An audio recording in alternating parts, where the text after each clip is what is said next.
Hi, beautiful people, and welcome back, or welcome to Healing Jesus and Everything in Between. I'm Deserae, and I'm your host, and I just want to say thank you if you're coming back. This has been a very interesting couple of months since I've started this.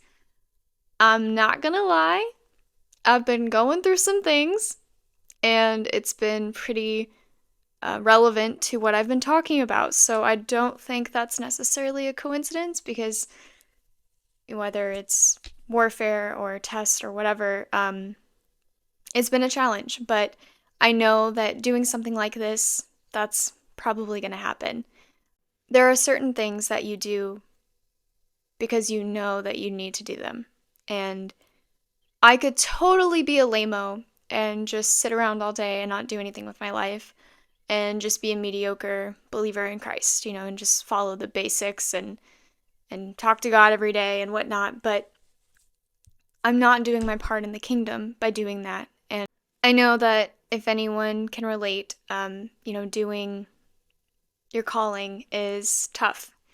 And I don't know my complete calling, but I know that I'm supposed to be doing this right now. So that's what I'm here doing. And I just want to emphasize that this is not about me. Yeah, I am the face of the podcast, obviously, but I mean, someone has to do it, and this is God's pod, as I keep saying. And I'm just the vessel. I'm just here to speak the truth, to share what I've learned based off of the experiences that God has allowed me to endure and strengthened me to get through.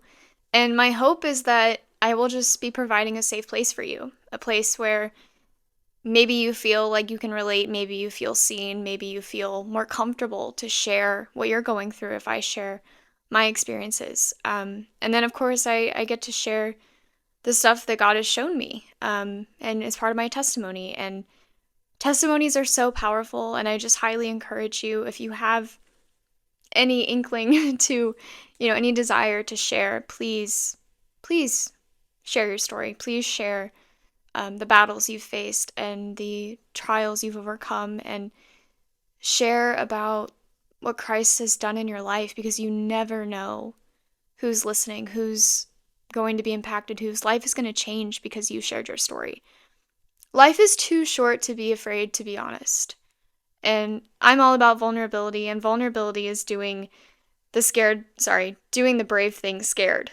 And I am the epitome of that. Like, I have anxiety. I am coming to you from a very unhealed place. I have healed in certain areas, but I definitely am still in the process of healing. And I deal with anxiety. I worry about what people think. I'm just as human as anyone else. And I do it anyway.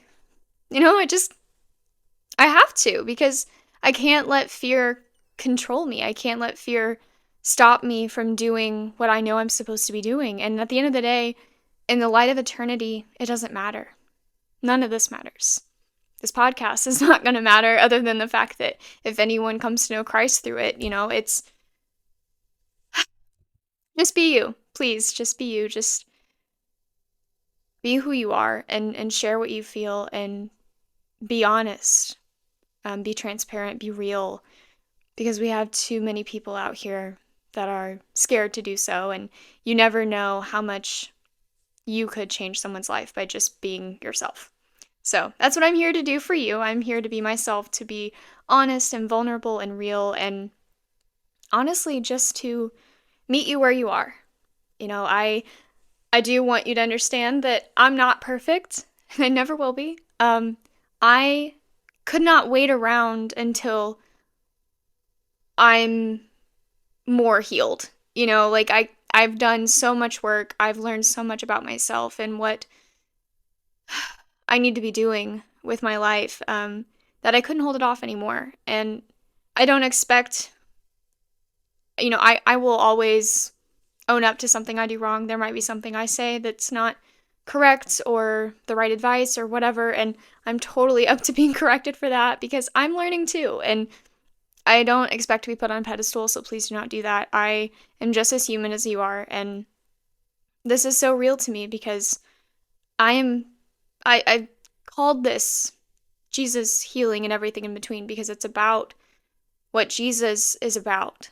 And it's about healing because I'm in this journey of healing, and I know so many others need healing, and I want to provide a space for that, and then everything in between, because there's so much in between those two things, that's life and circumstances and stories and whatnot. So that's the whole purpose of this podcast, and I just want to be my complete self with you guys and really shine the light of Christ. I want people to see God's love in these stories and through these testimonies I share, and just the conversations that I have with you guys.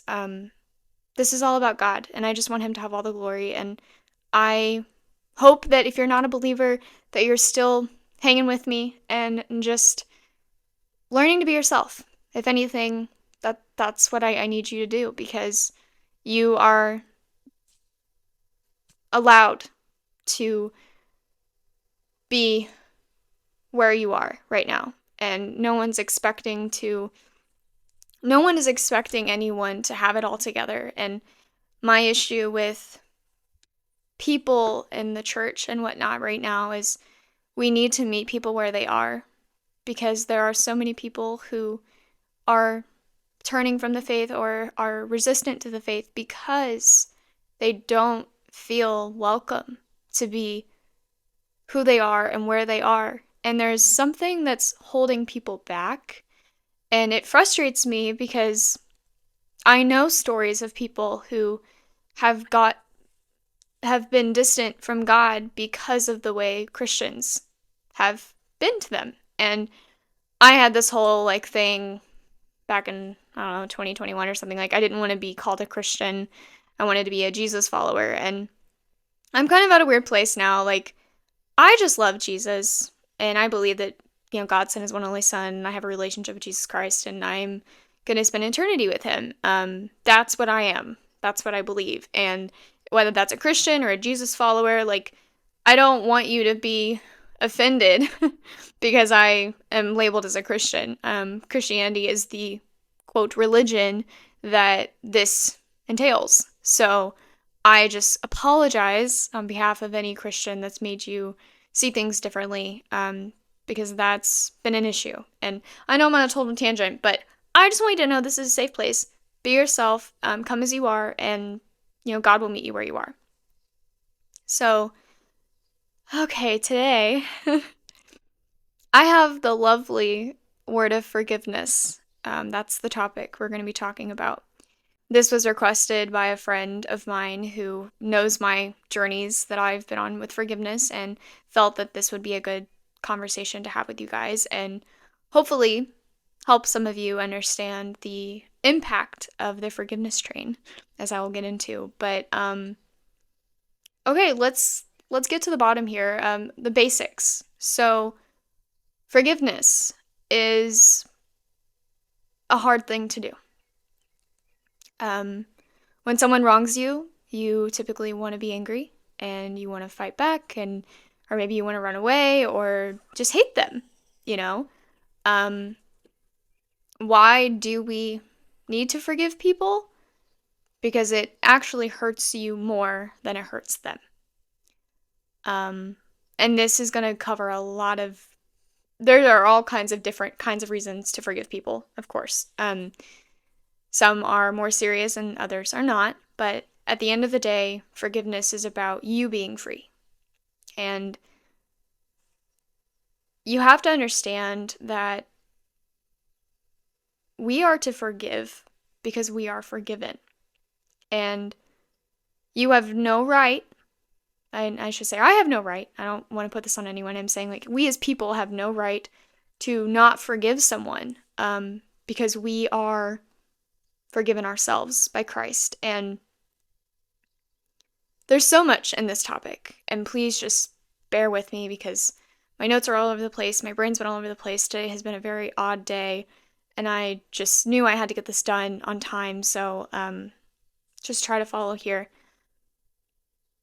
God sent His one and only Son, Jesus, to die, and although a lot of people are confused by that and don't understand why He would send His Son, how could He do that? It's because of His magnificent love for us. And, in the Garden of Eden, when everything went down, Adam and Eve, sinned and chose pride. And then the fall of the world happened, and in Genesis 6, I think, 5 or 6, Genesis 6:5 is what my notes say, sorry. It says that everything that they thought or imagined was evil. People, humans. So we are wicked people, and we absolutely needed forgiveness. And the reason of that, this is where a lot of people who don't understand faith have a rough time. God gave us free will, and Adam and Eve, had that free will, and they messed things up. And now we have free will to choose Jesus, and he died so that we'd have that option. Because back then, they had to have these, sacrifices for atonement to cover sins, and Jesus was the ultimate sacrifice. So now we don't have to sacrifice things, and we're not condemned to hell. Now, the reason of hell, this is another one that's a nice fight, but hell is not about fire and brimstone and skulls and death and snakes or whatever you've heard. Hell is separation from God. Because if you don't want God here, if you don't want a relationship with him, if you don't want to live for him, if you don't want to recognize him as your savior, as your creator, all those things, why in the world would he force you to go to heaven for eternity and be forced to praise him and live for him and live around him forever? I mean, he's a good God. Like, he loves us, and he's like, hey, if you don't want me, that's fine. You can go to this place where I will never be there. Hell is complete separation from God. Like, God cannot be in hell. So that's all that is. So when he gave us that option, he's saying, do you want to be with me, or do you want to be away from me? Like, if you want that, you can have that. Yeah, it's a miserable place, because the thing about hell is that there's no good. There's no God. Here we have an option. We have an opportunity for hope, for things to turn around, to have life, to, have redemption. But we don't have that option anymore in hell. So when Jesus died, he opened up that, gate, that opportunity for us to choose Christ. And it's up to us. So he forgave us for our sin because we had no right to do what we did. And we have no right to do what we continually do. But he loves us enough to say, you're forgiven. I love you. I want you. Jesus craves a deep, intimate relationship with us. He loves us. And I know it's hard to believe that this man in the sky could love you, but it's so real. And the only way for you to really understand that or to see it is to open your heart and accept him. And if you haven't done that, no wonder you don't understand it, But again, faith is, it's complicated, It's without seeing things. It's the belief in the things unseen. And it's hard to do that because I get it. Again, I'm coming to you as a human, as someone who's not perfect, who does not have it all together. It's hard to sit and cry before the Lord and not see him in front of you. I'd find myself like, I'd rather call a friend than pray to God because I need to talk to someone tangible that's going to talk back and, listen and provide comfort. But God does the same thing. It's just not as tangible as our minds want it to be. Because of course it's a spiritual thing, it's so deep. But anyways, I'm not saying that that's the answer. I'm just saying that I struggle with that as a human. And God has shown me that even if I don't feel him, he is there. Because we have so many scriptures and proof in the scriptures that Jesus is with us. And he never leaves us. He never forsakes us. He's always with us. Even when you don't feel it. And faith over feelings is my life motto as of the past couple of years. That's all I keep saying because I am one of those people who struggled with letting her feelings drive her, and I've had to learn to, get that under control and be spirit driven. So anyways, we have to forgive because we are forgiven, and we have no right to not forgive because Jesus forgave us. And we are the worst of the worst. We're worse than the person that we don't want to forgive. But it's hard to see that. Matthew 6, verses 14 and 15 says, "If you forgive those who sin against you, your heavenly Father will forgive you. But if you refuse to forgive others, your Father will not forgive your sins."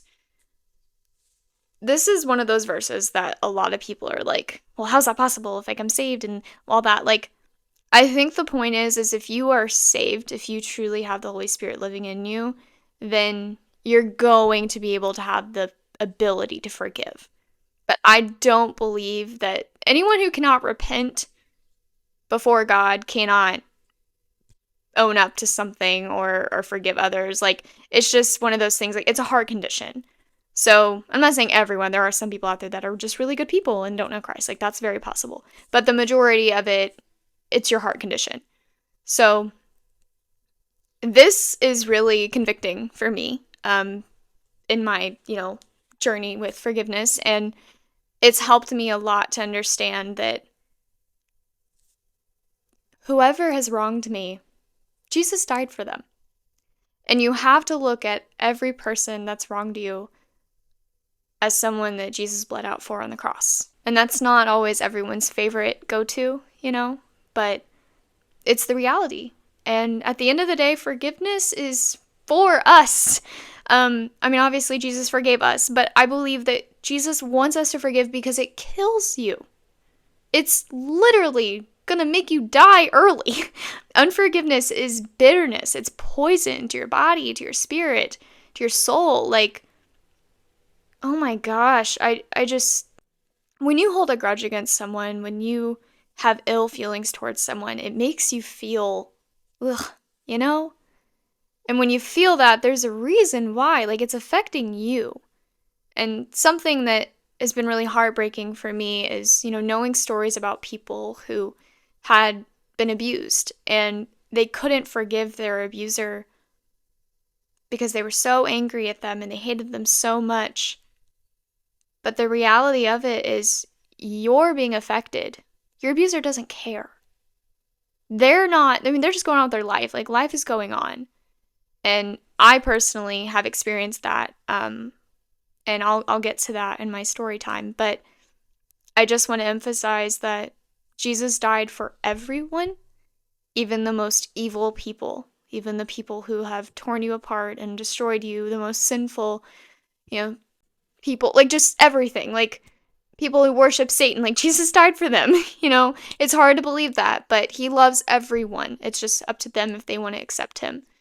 But forgiveness alone is so powerful, and it's freeing when we forgive. I think that, those ideas of, like, baggage, I feel like forgiveness takes off a whole entire luggage, a whole suitcase. Like, you just feel so much lighter. You feel like you can live again, you can breathe again, and relationships will fall apart in ways that you don't even realize that have nothing to do with the person you're not forgiving. It affects everyone. It's sin. Unforgiveness is sin. So sin affects everyone in your life, even if it's not intended to be towards them. In the Lord's Prayer in Matthew 6, what I just read, yeah.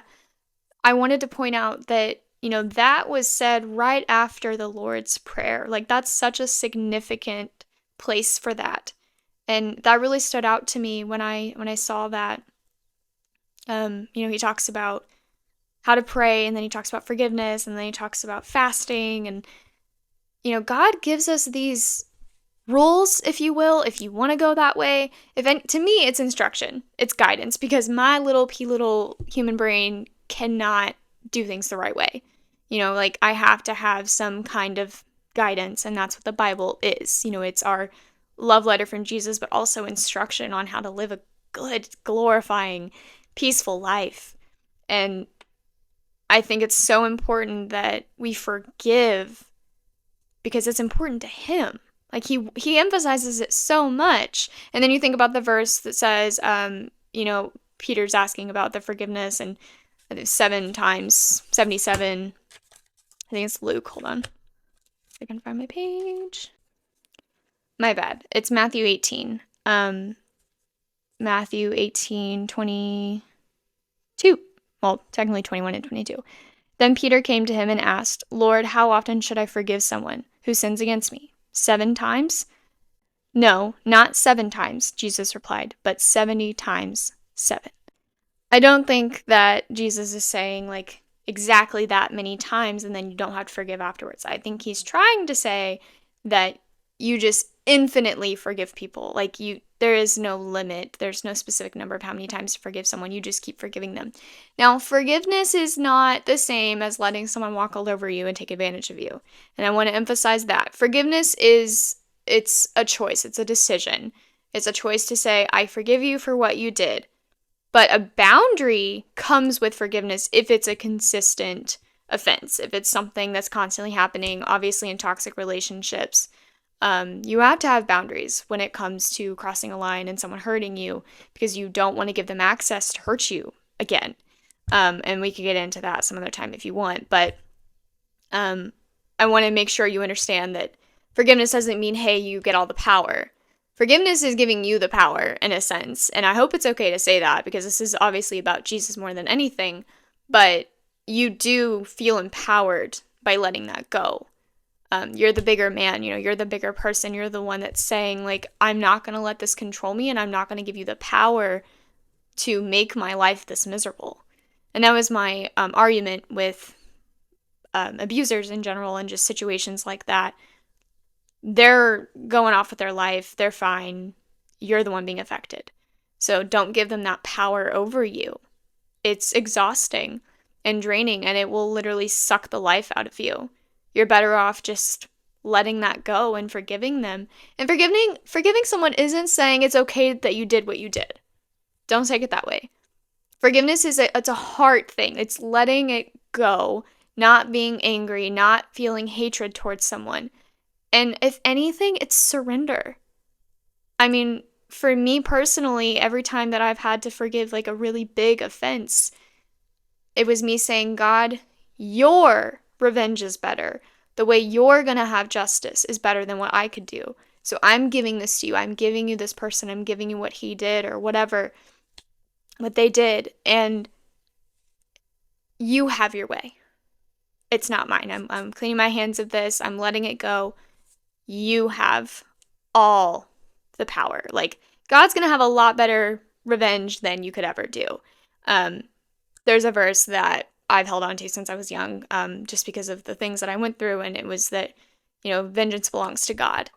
And it was so freeing for me to find that verse and to live that, because I can't sit around wanting someone to burn in hell and hating someone and thinking I'm going to do anything about it. God is the one that is the decider of, their place, where they're going to go if they know him and whatnot. And the hard part for me was realizing that these people that do these horrible things, it's just as possible for them to be forgiven as you are to be forgiven. I've just heard so many different stories and testimonies about people who did awful, awful things. And I mean, there's so many different things. I've just heard so much. And then they turn around and they accept Christ and they are wiped clean. When you are forgiven by Christ, like, you are covered. The blood of Jesus has cleansed you. You no longer have to walk. You are a free man. It's amazing. And I don't know if that means that they're never going to face judgment in a sense, people who like murder and then come to know Christ. Like, I don't know the specifics because I'm not the judge, but I do know that we do have a very just God, and, we serve a very faithful and loving Father who loves his children so much more than we could ever understand. So he will have his way, whatever that looks like. But the point is that those people can be forgiven and they can be redeemed. I also feel that natural consequences of what they've done are obviously going to happen. Like, you reap what you sow, but just general, sin and stuff, like, God just wipes it clean. And when someone has offended you, like, just give that to God, because you can't, like, no matter how much you try, you're not gonna, like, run their life. You're not gonna have power over them. Like, what they did is what they did, and you have to accept that. You have to free them of that hatred or that grudge. You know, there's so much more to life, especially on the other side of forgiveness. Um okay, so I'm going to get into my journey of forgiveness now.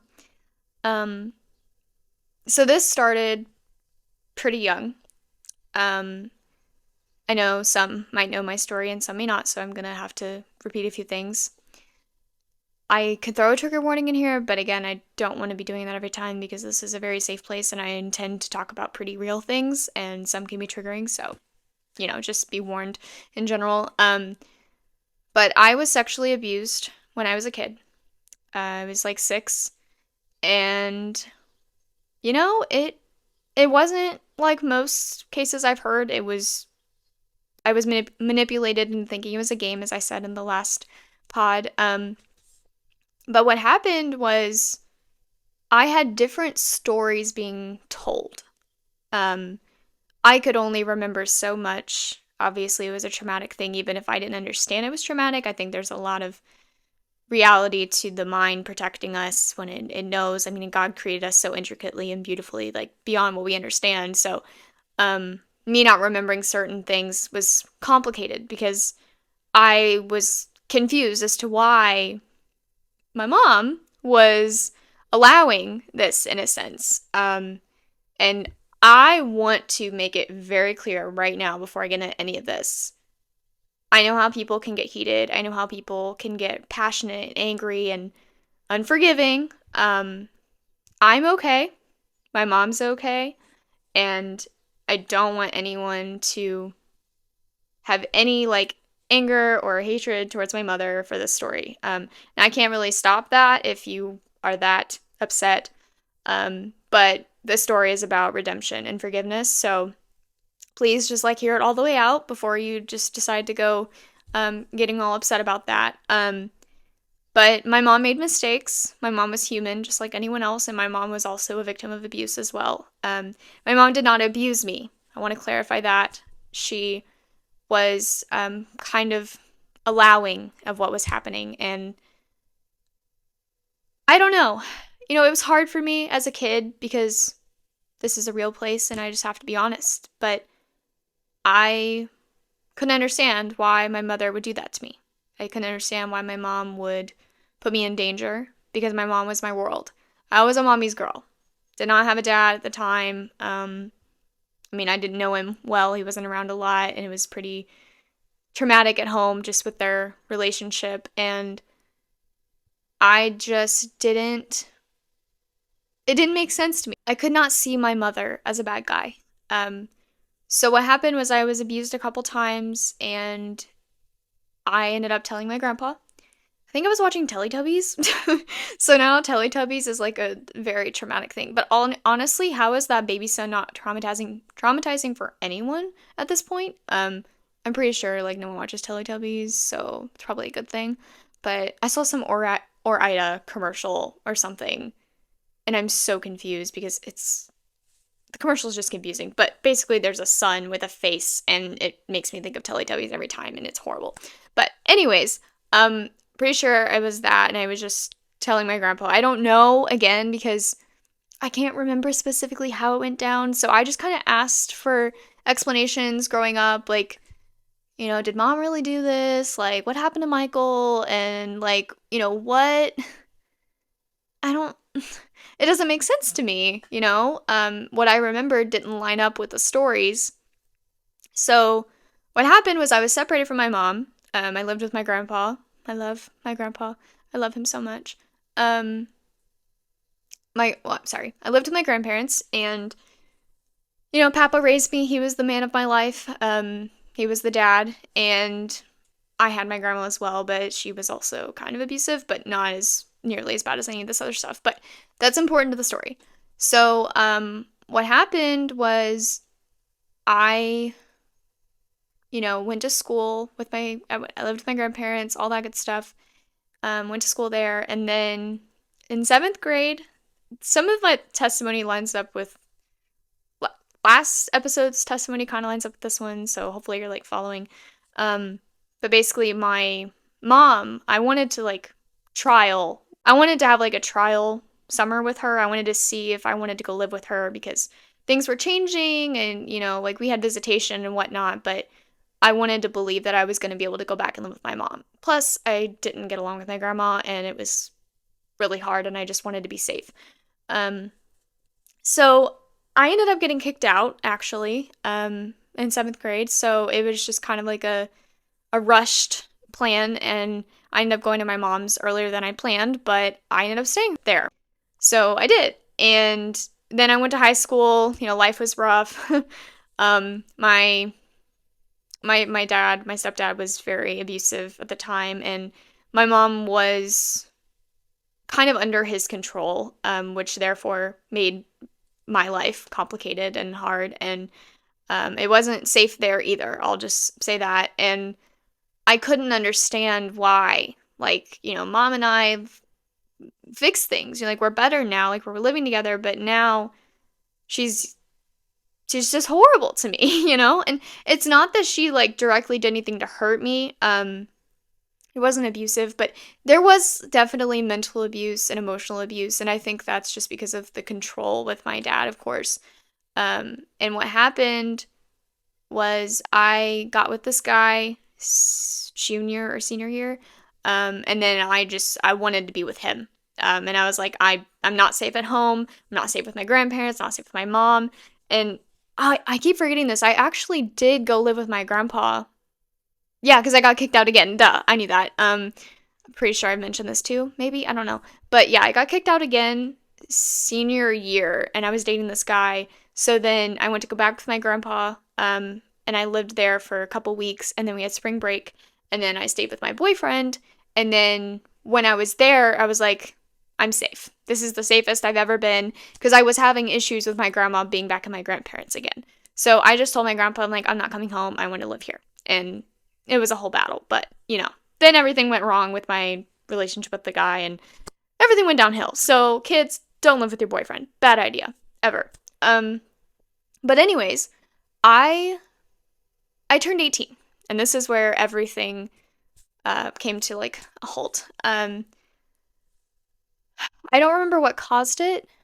I think I just wanted to know. I wanted to know the truth, and I knew that at 18, there was nothing that could stop me from finding out the truth because I was an adult now and all that good stuff. So I actually went out to the police station in the county or in the city where I was abused and where the guy lived. And I asked them for my police reports. I want to read what little Desi had to say at 6 and see if my whole life has been a lie. Because some people were like, yeah, you were sexually abused and this is what happened and blah, blah, blah. And then other people were like, that never happened. And my mom specifically was in complete denial. Just could not remember it, had no idea what I was talking about, could not believe that she had lost me, it made no sense to her, and then blamed me in a sense because I was begging her to just tell me the truth, and I believed that I was sexually abused because my experience was very real, of course.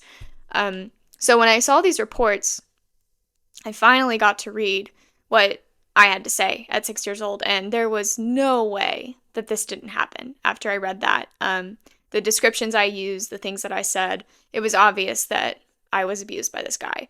And in the midst of that, I had recently talked to my grandpa and found out that there was another incident when I was younger where there was a neglect issue with my mom, and I ended up going to live with my grandpa for a short time because I was almost put in foster care. It was this whole thing. And it was what? How? Is life real? How did I not know this? But again, I was so little, I didn't, recall it. So I also saw the reports on that, and I was like, okay, so mom has not been the greatest mom. Okay. So after reading all this stuff and learning about the truth, I felt free, knowing that I was right, and then I finally know what my life really looks like and what I lived. Um, but I was so angry, of course, because my abuser, I'm like, okay, this is real. Like, I hate this man. Like, I want him to burn in hell. And I cannot believe he did this to me. And, like, he's the reason why everything is so messed up in my life. And all these things are wrong. And then my mom doesn't love me. And, all this stuff. It was just super emotional and chaotic. And because I was kicked out, I didn't have a relationship with my mom really at all. I got married and I didn't even invite her to the wedding. So it was a really bad situation. And then the people around me also hated my mom. So it was just kind of like one of those enabling things. And there was no one really, encouraging me to like fix things. And I really didn't know how to do that. So I just kind of accepted that I'm just not going to have my mom. And this ended up leading me into a lot of problems. I was at my absolute worst when I was married, mentally. And my mom did not help that. I learned a lot about how my ex reminded me of my mom, and, it's a whole thing, like the mental health stuff and like why I was with him. And, the reason I got married was for security. I just didn't want to be hurt anymore. I thought if I married someone that loved me, then that was it. Like, he wasn't going to give up on me, and I was enough, and I wouldn't have to worry about ever having my heart broken again. But the reality of that is I just kind of took the first guy that actually liked me back. And it was so fake. And I couldn't see through that back then. But my mom tended to give me this false hope. She would make me think that things were going to be better and that we were going to be okay. And then she'd hurt me again. And I did that with the guys that I was with. And my ex and I went through thousands of circles of that before I finally left. And it was really hard. So my mom and I had a really estranged relationship. I did have moments when I was like really suicidal that I just needed my mommy, and I did learn that in my deepest, darkest places, when I was like on the verge of thinking that I was gonna kill myself, it was, I need my mom. And that showed me the deep wound that I had.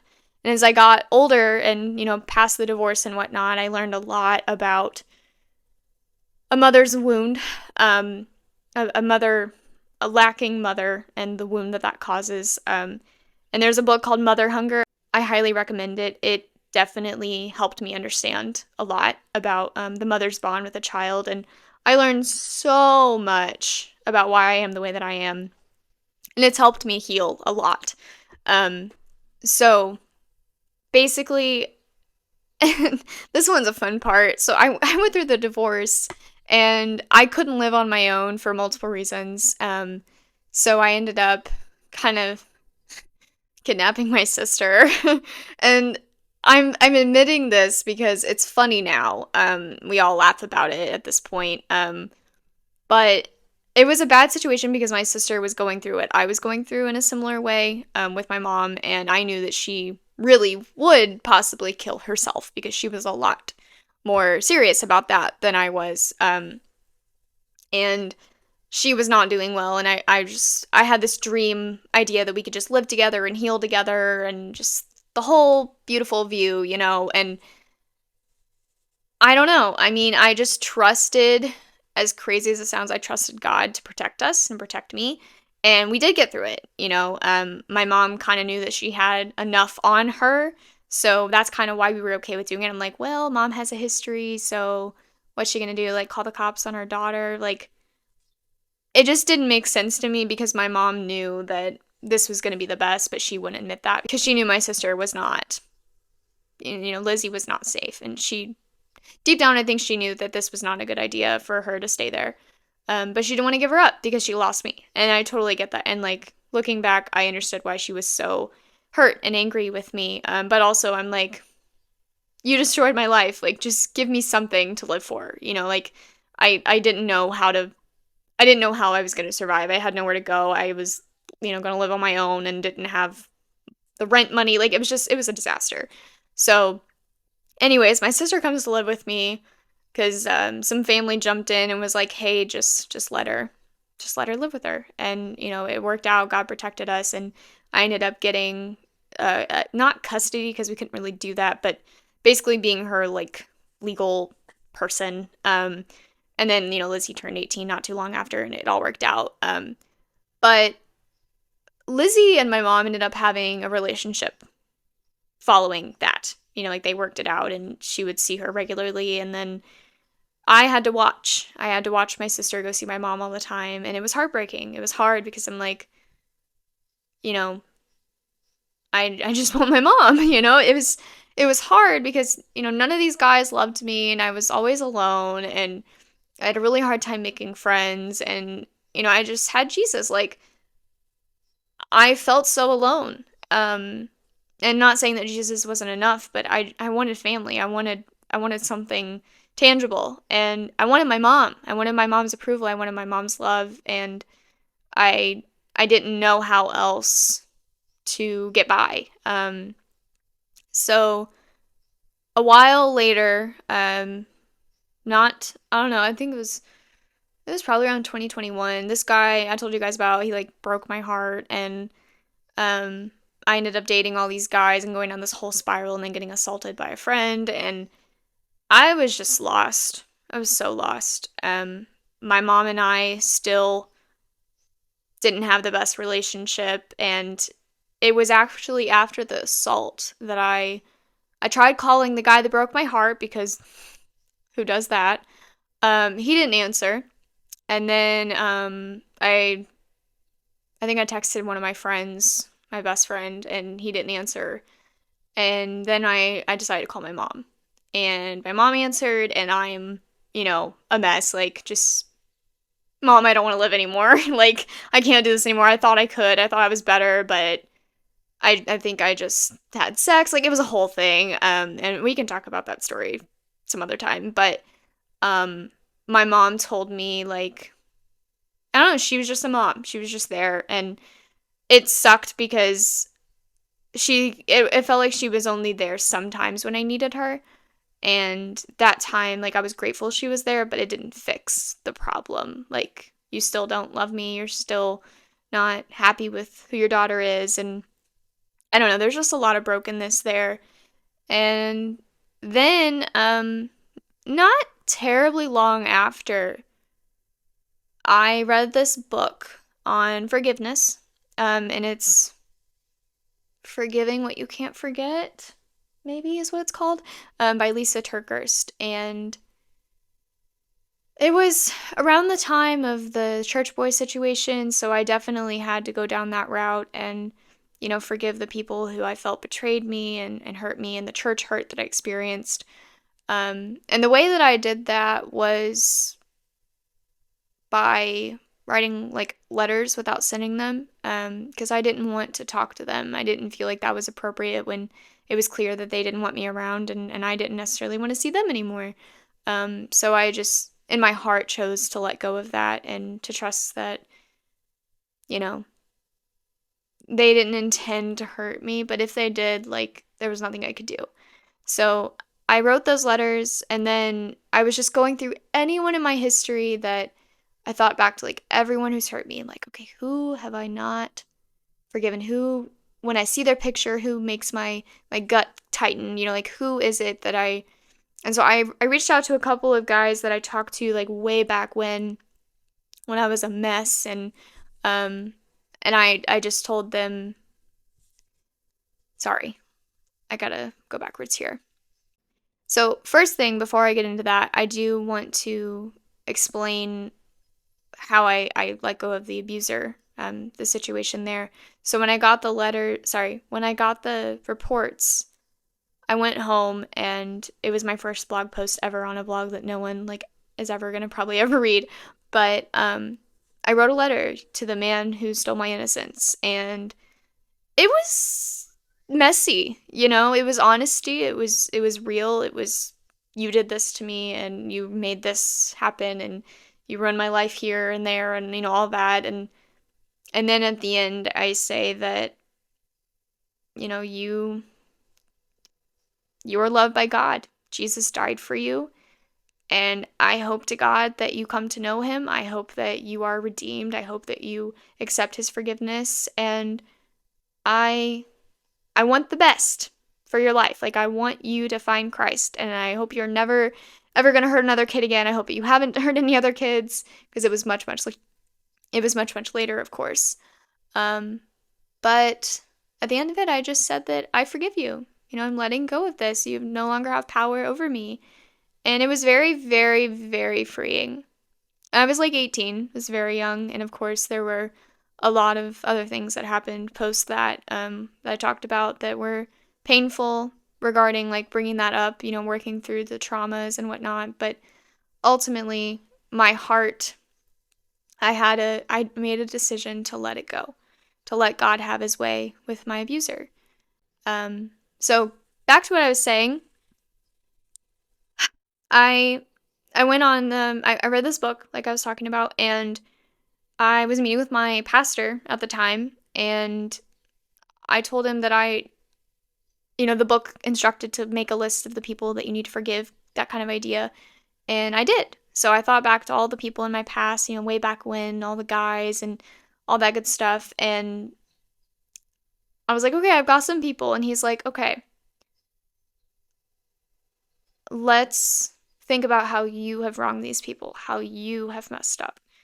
And when it was turned around that way, of course the book helped with that too, but all around, like, I just had this general idea of like, where have I wronged my offender?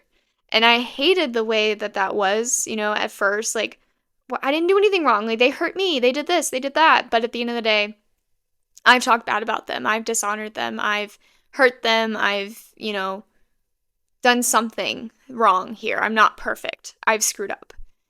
And putting down your pride to do that is really hard. But I will say, when you do it once, the experience is so incredible that it gets easier to do it again. So it's just that first try, that first time, it's really hard. But I made my list, and I one by one started reaching out to these guys from the past that, like, oh my gosh, there was one guy that was like, oh my gosh, he like flew out from LA. It sounds like a movie. It's not even real, but it's literally what happened. He flew out from LA, and we went to go be in an NF music video out of state, and I thought he was going to be, the love of my life or whatever, and he was a musician, and it was just a dream, it was some like fanfic or something. But anyways, I reached out to him, and I was like, hey, like, I am sorry for everything that I put you through, and, just my reactions, the way I treated you. I'm sorry for talking bad about you behind your back, and not even behind your back, but just dishonoring you as a person, because obviously I had a lot of anger towards the people who hurt me, and that's how I coped.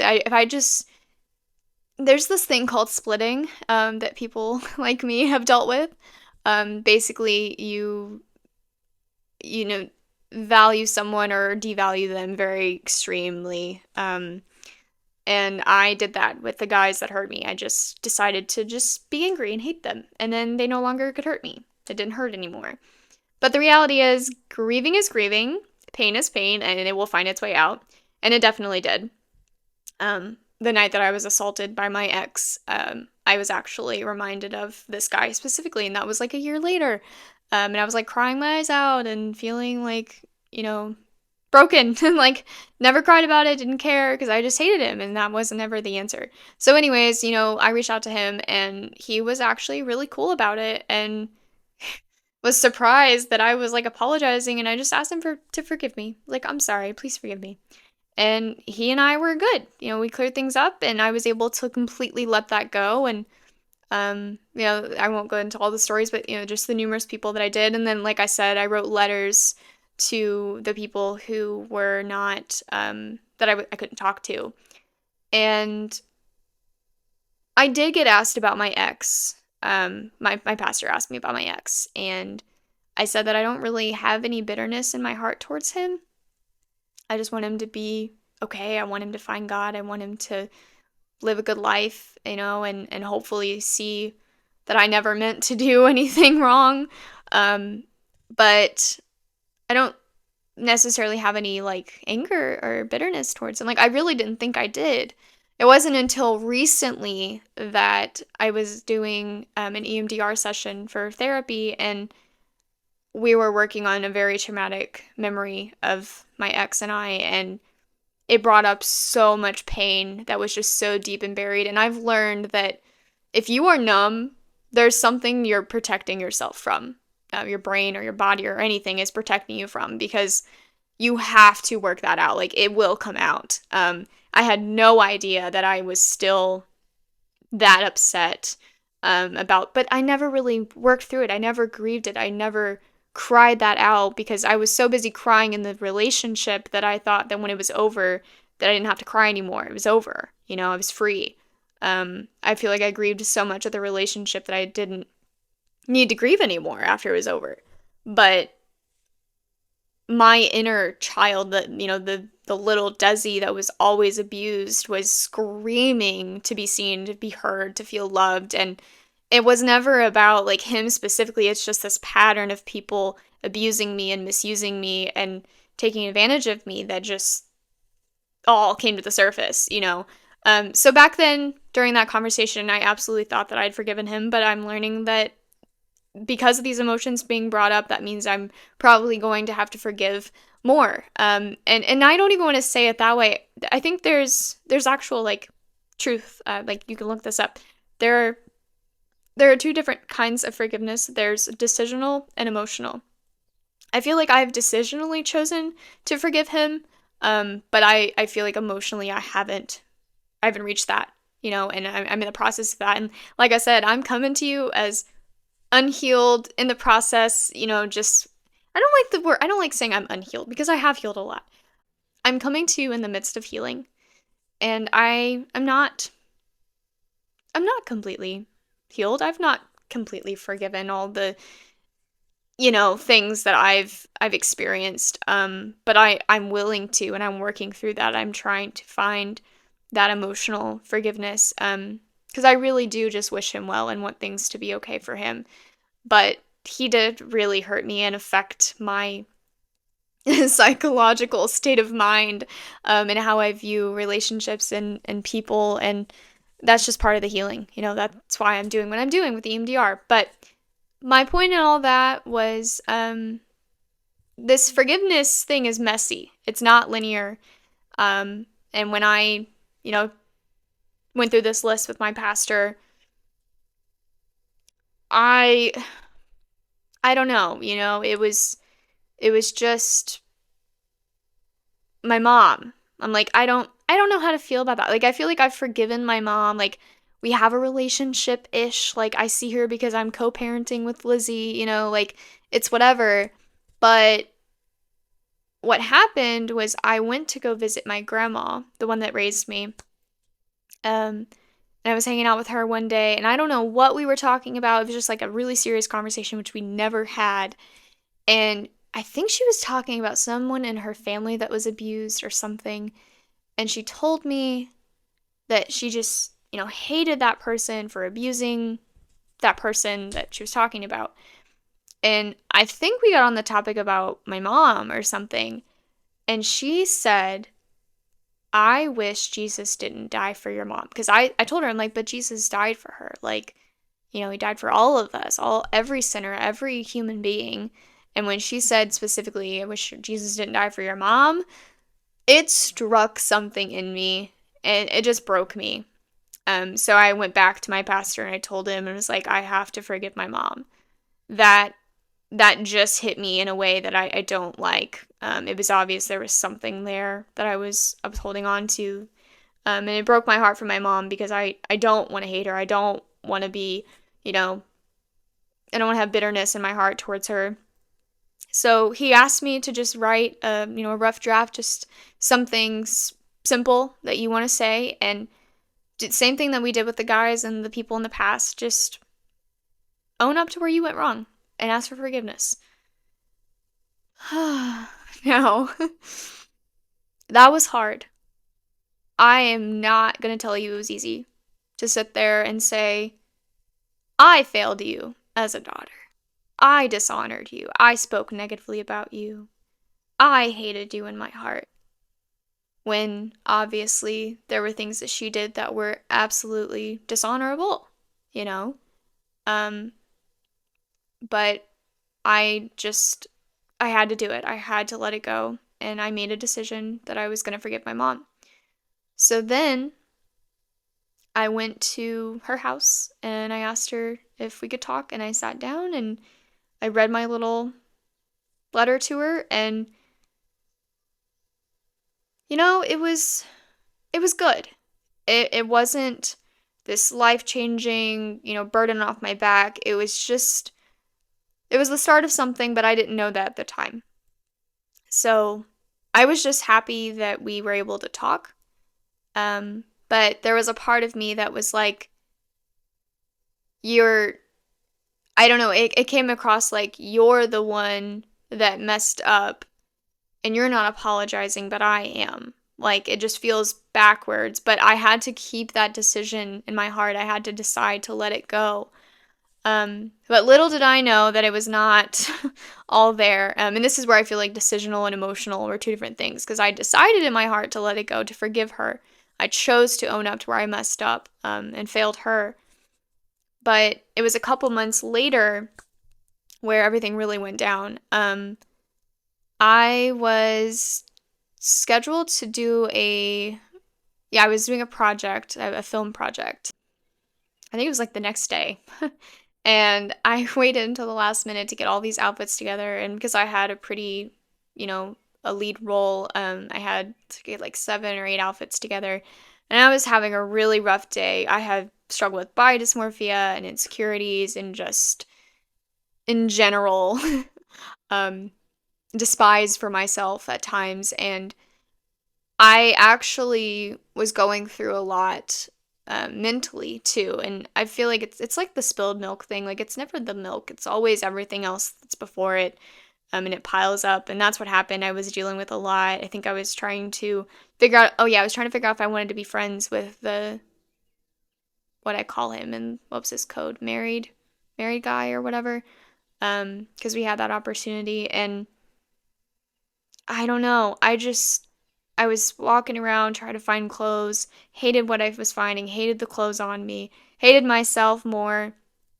And I just had this breakdown. I just fell apart, and I called my sister. She was at my mom's, of course, which hurt, like, oh, of course she's over there and spending more time with mom. And, it was very broken. I was just very broken. And so I told Lizzie, like, maybe I should try again. Maybe I should just try to talk to her. Like, maybe things will be different. Like, I don't know. I felt like I needed to talk to her. I didn't know what I was going to say. I needed my mom. When I was sitting there, again, that feeling of, I want this guy, I want this. I'm like, I want my mom. I was lying to myself. These guys were just a replacement for the real thing that I was longing for. I just wanted my mom. I wanted to be enough for my mom. I wanted my mom's love. I wanted her approval. I wanted to mean something to her. And that's why I struggled so much with these guys. And that's why, I got labeled this boy crazy crap and love obsessed. And it was like, I was just broken, people. Like, I just wanted someone to love me because my mom wouldn't. And, we could get into all that stuff about, God and, he loved me and he showed me that. But at the end of the day, like, I had this wound that I needed to address. So I went over to my mom's and I sat down, and for 4 hours we talked.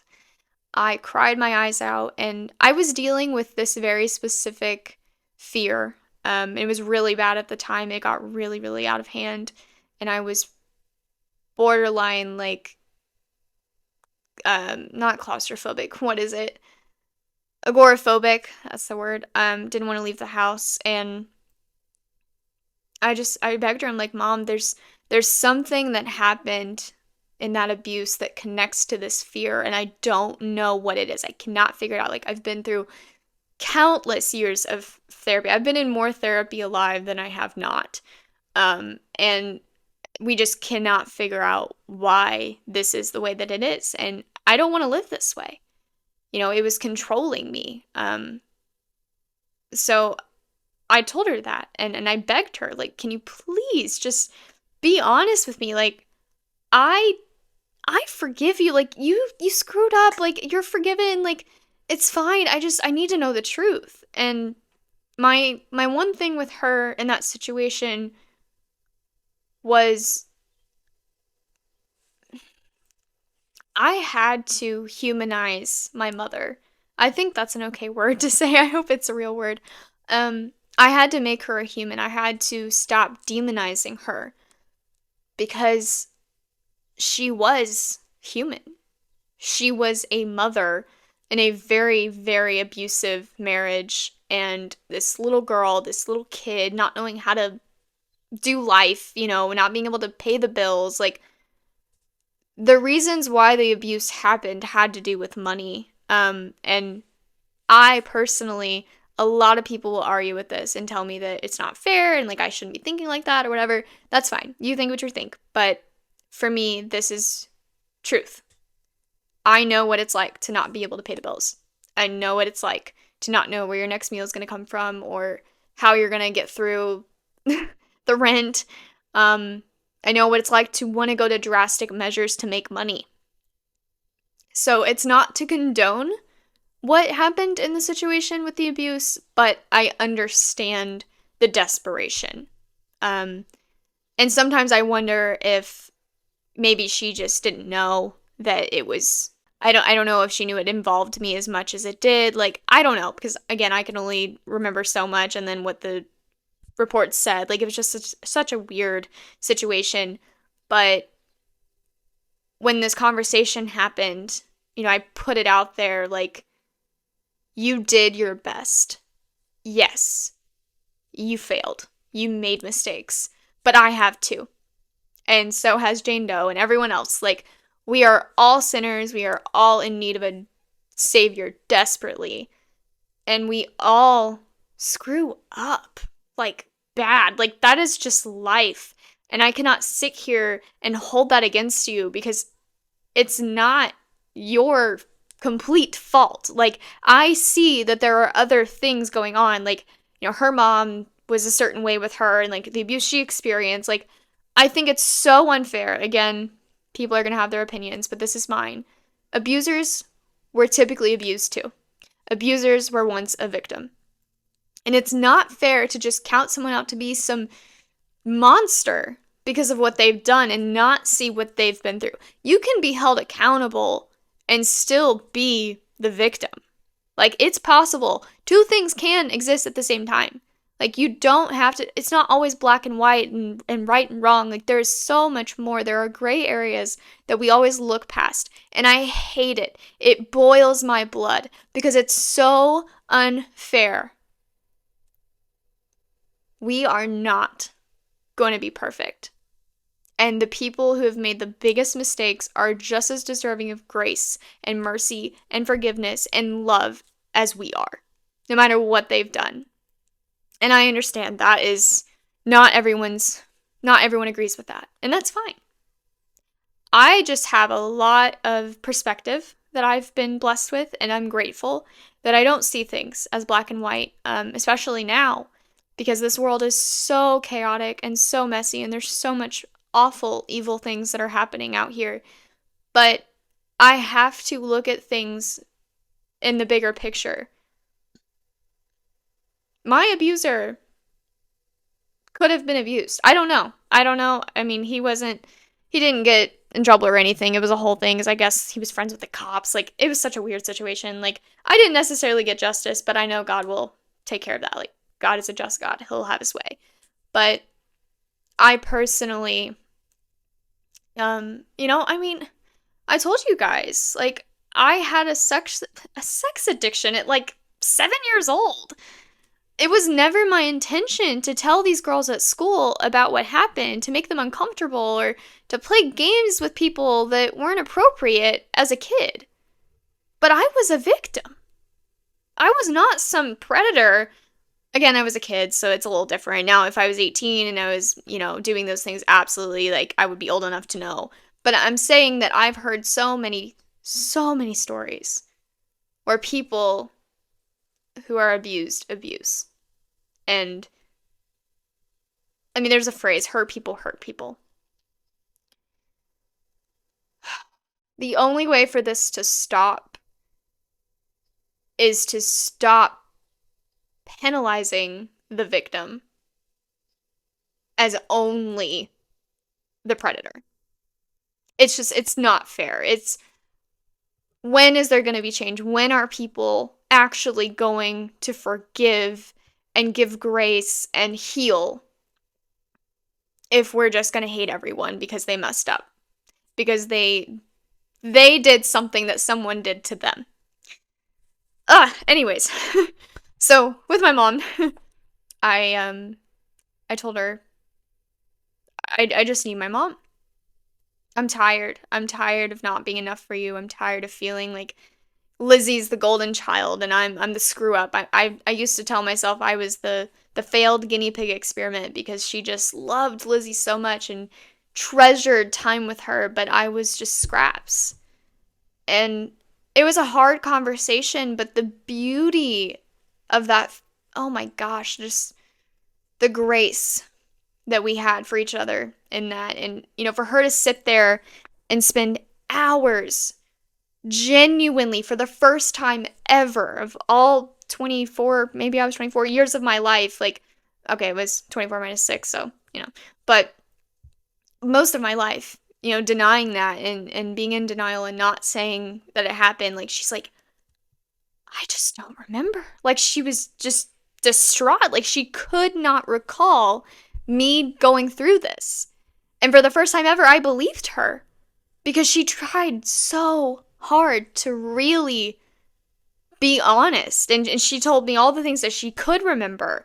And she, you know, I gave her, I'm like, this is what I remember. And she would say, that's true. This happened. I remember this. Like, there were certain parts of the story that she could validate. But the abuse itself, she's just like, how could I ever do that to my daughter? Like, again, we don't always remember the traumatic things. And I get that. I'm someone who's experienced that.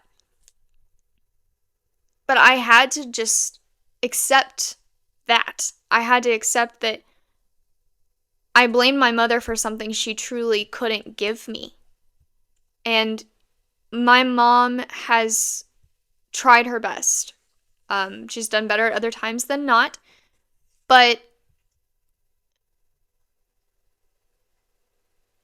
I couldn't hate her anymore. I couldn't let this destroy me any longer. I had to let go. I had to trust that my mom was bled for by Jesus on the cross. And she deserved my forgiveness. She deserved my grace.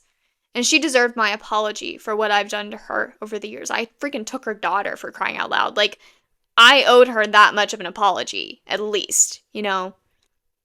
But that conversation was so beautiful, and I told her that I'm not asking for the world. I just want my mom. I just want to know that my mom is there. I want my mom to not be a stranger. You know, I implemented boundaries because, you know, everyone has their limits, and I believe that there are certain relationships that it's important to have strict boundaries. When you know someone is capable of hurting you, like, you have the choice to give them access to hurt you. And I knew my mom was on a different journey, mental health wise. There are things that she may not have been willing to work on that were going to affect me if I let her in more than I should. So I just told her that I just want a relationship. I don't want you to feel like a stranger. I want to feel safe with you. I want to feel like I can talk to my mom.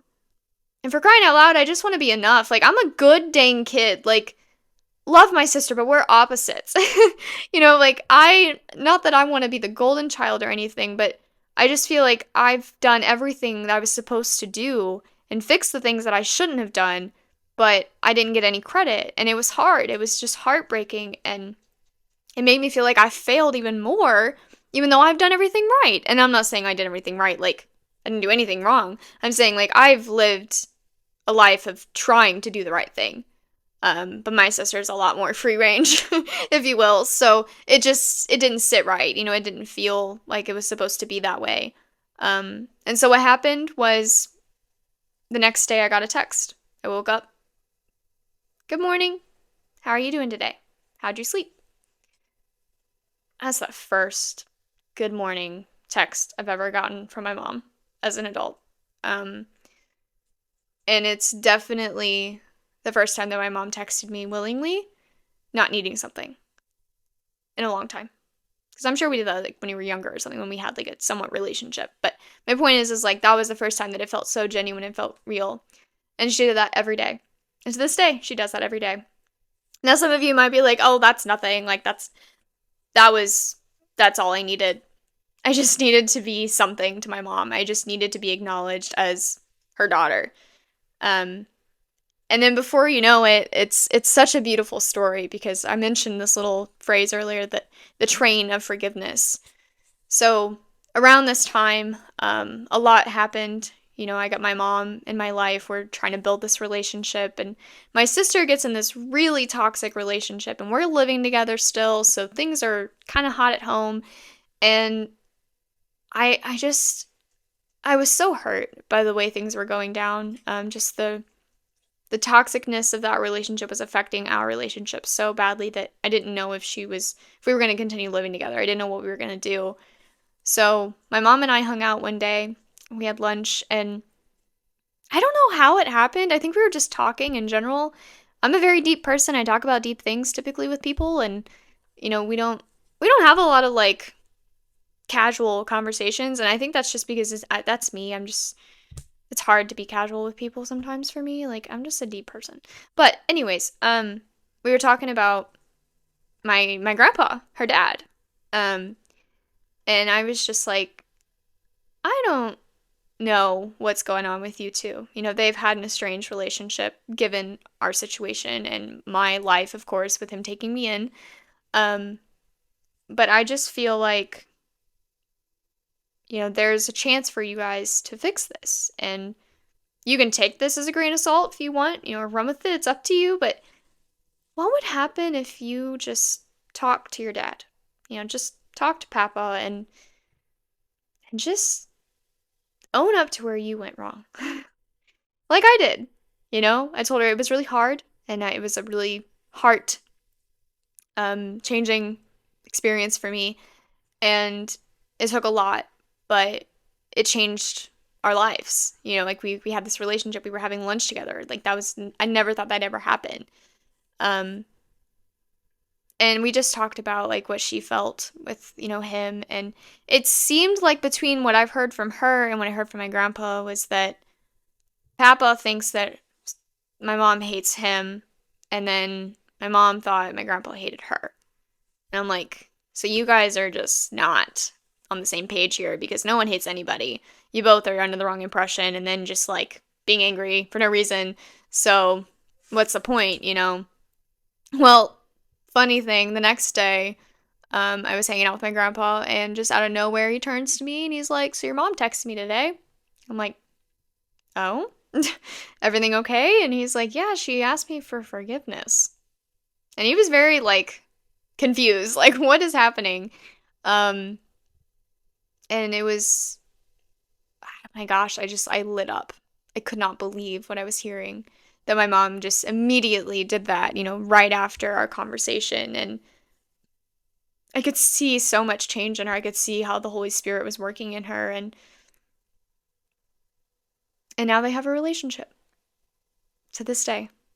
Nothing's ever perfect. Nothing is ever perfect at all. But they were able to say, you know, life is too short to hate my dad. Life is too short to hate my daughter. We both have messed up, and you're my family. You know, you're my kid. You're my dad. And the reconciliation, the miracle of that was so mind-blowing. I couldn't even comprehend it at the time. You know, my grandpa just telling me, like, yeah, I talked to your mom. I'm like, it just warms my heart. Like, she needed her dad. That was a huge part of her brokenness. You know, that brought so much healing to her, and he needed his daughter. Because his other daughter, his stepdaughter, like, really screwed him over. And, you know, it broke him because he didn't have anyone left. So there was so much healing that God brought there, and I could not believe it. And then to top it all off, my mom ended up reaching out to my nana, my grandma, and they had a conversation similar and were able to let go of things. Um, and so I'm sharing this because I know it's risky. I know it's hard to talk about my mother publicly like this, and I ask out of respect that you just do not go searching for my mom and that you just respect her enough and respect me more than anything enough to because this is a safe place and I trust that it's safe to share this. Um, just please leave her alone and let her be. Let her continue to heal. Let her be forgiven because it's not worth it.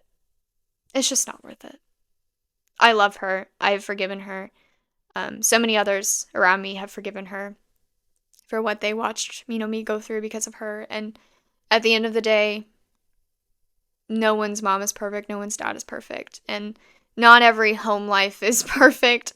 I've learned so much over the years just hearing people's stories that even the most calming places can be the most chaotic places. Just friends' houses that I went to that I thought were safe, and then I find out that they weren't when I left. I mean, you don't know people and what they're going through. You don't know their real stories. And so please just give her grace and mercy and let this be a story of redemption and forgiveness and healing and grace. Um, it's amazing. I have my mom now and we see each other weekly.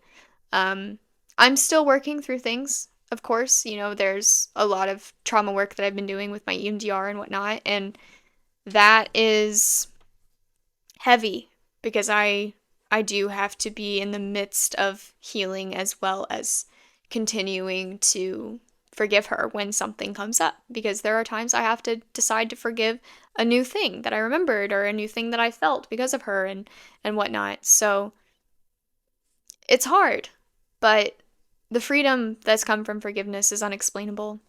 And my favorite thing is when someone who knows me and knows a little bit of my story has reached out and they're like, "You have a relationship with your mom now? Is everything okay?" Like, it's amazing. I get to share this story. I get to shine all this light on God's redemption and his miracles, because this was an absolute miracle.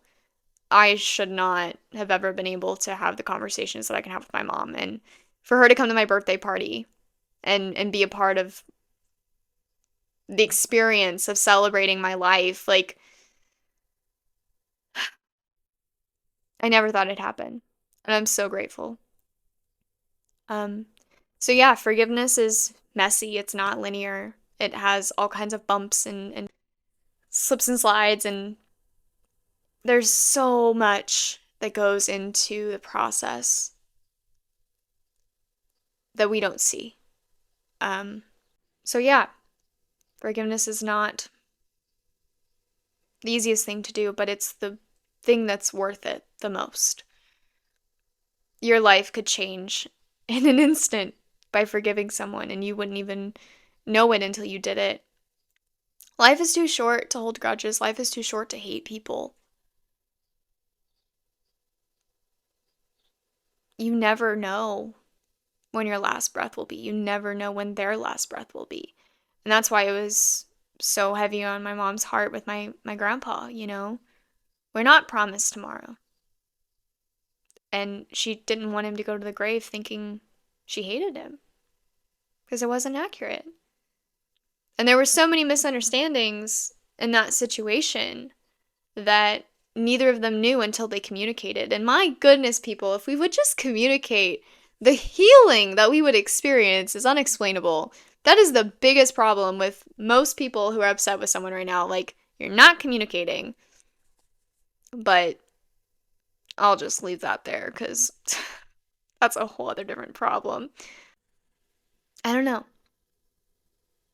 I have seen the beauty of what forgiveness can do, and I want everyone to experience what I've experienced, because it is a incredible feeling to not wake up and have bitterness in your heart towards someone. You just see life differently. The world shines a little brighter.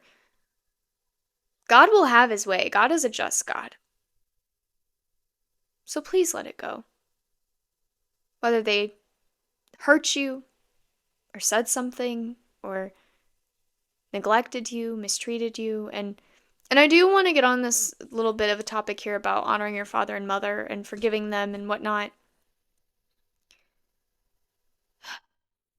There was something that I heard in high school at a chapel, and it was about forgiveness and honoring people. And I could be mixing it up with something else, but the point is what I've heard is that, when you are told to honor your father and mother and that you will live longer, that doesn't mean letting them walk all over you, letting them abuse you, letting them continue to hurt you. It's not dishonoring them behind their back and of course to their face and stuff, but I'm saying, like, for me with my dad, my biological dad, I didn't know if I was angry at him or how he felt because, like, he just wasn't there, but there was still a part of me that was like, why was I not enough for you to stick around, like, just all kinds of stuff. And I chose to, again, see my dad as a human. My dad has had a lot of struggles, and I feel bad for him. Like, I care about him, and I want him to be okay. I want him to find Christ. I want him to find freedom. I want him to heal. And, there was so much there that I had to realize before I got to that place. But my point is when I talked bad about my dad, that's how I was dishonoring him. And same with my mom and anyone for that matter. Like, gossiping alone is a sin. We know that, and it's just absolutely sick, and we should never do that, but we do it anyway, and we don't realize we're doing it half the time. And I'm not saying venting. Like, dude, if you're in therapy and you're broken and someone's hurt you, like, you can go off. Like, that's okay. But it's after you work that out, if you choose to still be angry, to have bitterness in your heart towards them, to wish ill on them, that's where it's wrong. And I'm sure that Jesus would absolutely agree with that. Like, I've had peace in my heart about that venting safely, I'm not talking about gossiping to a bunch of friends in the name of venting, but actual healthy venting, processing, dealing with therapy settings and whatnot, talking about people who've hurt you, that's totally okay. But at the end of the day, it's a heart condition. Everything just comes down to our heart. How do you really, really feel about this person? Like, do you want them to have a good life? Do you wish well for them? Like, that's where you have to be honest with yourself. The thing you have to understand is that forgiveness doesn't always mean you're going to get an apology. That's what's so hard about it, is it's putting down your pride and recognizing where you went wrong and owning up to your faults, because we're all imperfect. We all screw up. And I think it's important to remember in Romans 12, 17 and 18 says, "Never pay back evil with more evil. Do things in such a way that everyone can see you are honorable. Do all that you can to live in peace with everyone. Dear friends, never take revenge. Leave that to the righteous anger of God. For the scriptures say, I will take revenge and I will pay them back, says the Lord." So the emphasis is on verse 18. Do all that you can.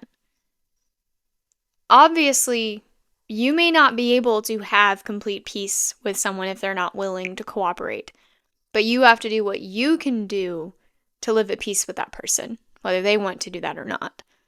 But that does not mean allowing them to abuse you or use you or any of those things, mistreat you. This is talking about doing your part in providing peace in the relationship, on your side. So I just want to make sure that that's clear, because I'm not condoning abuse by any means at all. And the thing about, if anyone is in a place where they need to forgive someone who has abused them, especially violent sexual abuse, you're probably not going to get an apology. My sister was sexually abused by someone that we know, and she got in a confession in court, and he ended up going to jail. She was fortunate. She was very, very fortunate to have received justice and to get a confession, but not everyone's story is like that. So you have to do what you can to have peace with people. Colossians 3:13 says, "Make allowance for each other's faults and forgive anyone who offends you. Remember, the Lord forgave you, so you must forgive others."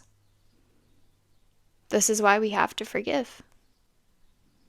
One of my favorite verses that's gotten me through a lot is Genesis 50:20, and the gist of it is that what man means for evil, God means for good. And the story of Joseph, if you know, he was betrayed by his brothers and sold into slavery, and the whole thing. He went through a lot that he didn't need to go through. But when he had the chance to face his brothers way later on, he forgave them. He chose to forgive them.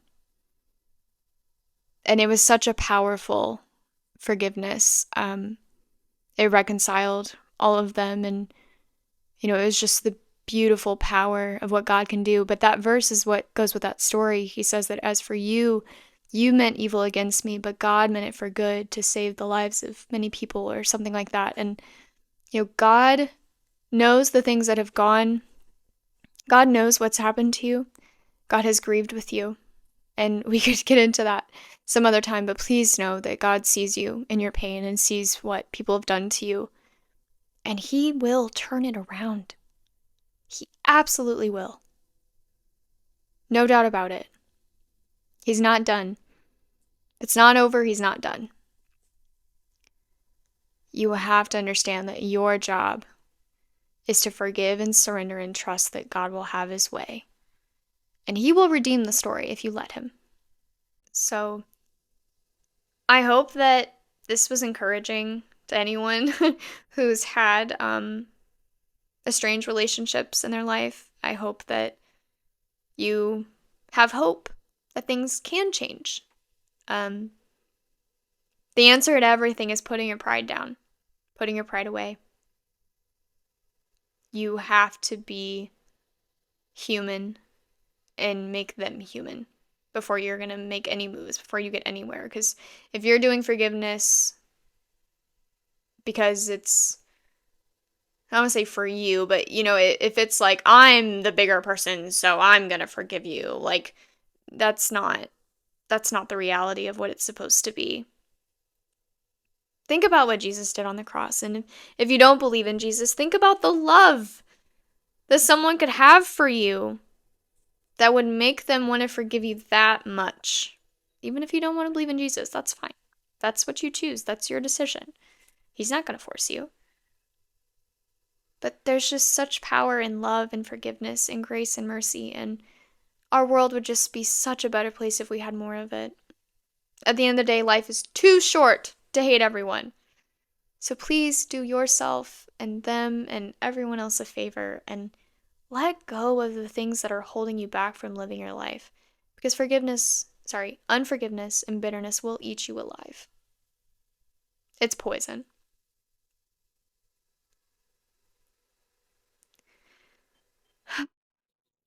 Thank you guys for being here and supporting this and listening to my heart as always. And please keep sending in your requests for topics or questions you have. I think I have a couple, so I'm going to need more soon. So please, please send your questions. I don't know if I've said this, but I am now, like, this podcast, Jesus Healing Everything in Between, is now on like 5 or 6 other different platforms. Deezer, Pandora, I don't remember the other ones. I see the list in my head, but I don't, I can just put that somewhere in like the description or something. But you can listen to the podcast on all kinds of platforms now. So yeah, thank you guys. I hope that this has done something for you, because it's done something for me. And I appreciate you, and I hope you know you are loved and that you are welcome here as you are. And I hope that you will leave and go forgive someone today. It could absolutely change your life. So with that, I'm going to end. I love you. Jesus loves you. Your friends love you. There's someone out there, somewhere in the world, that loves you. And you are needed and you are wanted here. And I hope you have a wonderful day, night, whatever time it is. And I will see you next time.